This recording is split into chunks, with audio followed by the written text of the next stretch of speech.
Yes, we are going to start with the chapter Sources of Energy. Now, what is energy? Energy is the capacity of a physical system to perform work, and it exists in several forms like heat energy, kinetic energy, light potential, electrical, and other forms. And the sources of energy are conventional energy sources and renewable sources of energy. Conventional or non-renewable sources of energy, that is natural gas, coal, petroleum, because we know that they are available in limited amount on the earth surface. So we have to use them wisely, and to fulfill our requirement, we have to depend on the renewable energy sources like air, water, tidal energy, etc., geothermal, etc. Now, and we know that there are advantages and disadvantages of the energy sources. The advantage of renewable energy sources are that they consist of solar, hydro, geothermal, oceans, and they are clean energy sources, and they do not pollute the air, and they do not contribute to the global warming or greenhouse effect. Since their sources are natural, the cost of operation is reduced and they also require less maintenance.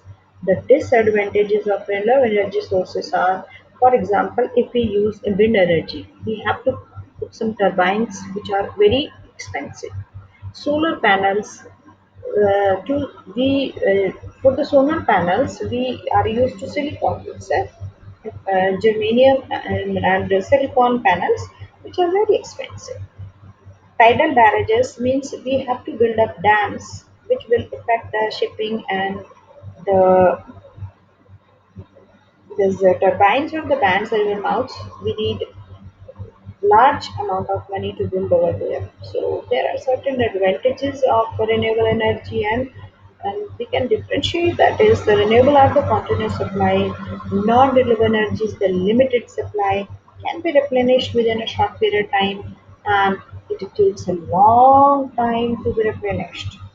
Most of the resources are fairly non-polluting, whereas the non-renewable sources like coal and petroleum, they cause pollution in the environment and also causes global warming of the earth surface. Now, to before we start with the class, there are certain objectives the students will be learn about the different alternative sources of energy, concepts of renewable and non-renewable energy, how coal and petroleum are formed, and what is destructive and distillation, fractional distillation of crude oil, etc., etc. They will, and the concepts and definitions or the important terms which we are going to meet in this chapter is carbonization, distillation, fossil fuels, ideal fuel, calorific value. These are all explained here in the chapter because we need energy to send astronauts in the space, to purify metals for our daily activities. Energy is the important source. Now, the question arises, how can we classify the sources of energy? The classification of sources of energy depends upon the following basis, like one occurrence, means either they are naturally occurred or they are synthetically or man-made sources of energy. The other basis is the physical state. That is, the sources whether they are in solid, liquid, or gaseous form. Then comes the availability, means they are available to a long time or to a limited time. That is, whether they are renewable or non-renewable sources of energy. Now, on the basis of the above topics which we have done, we have a worksheet for you. That is, what is the basis of classification of sources of energy?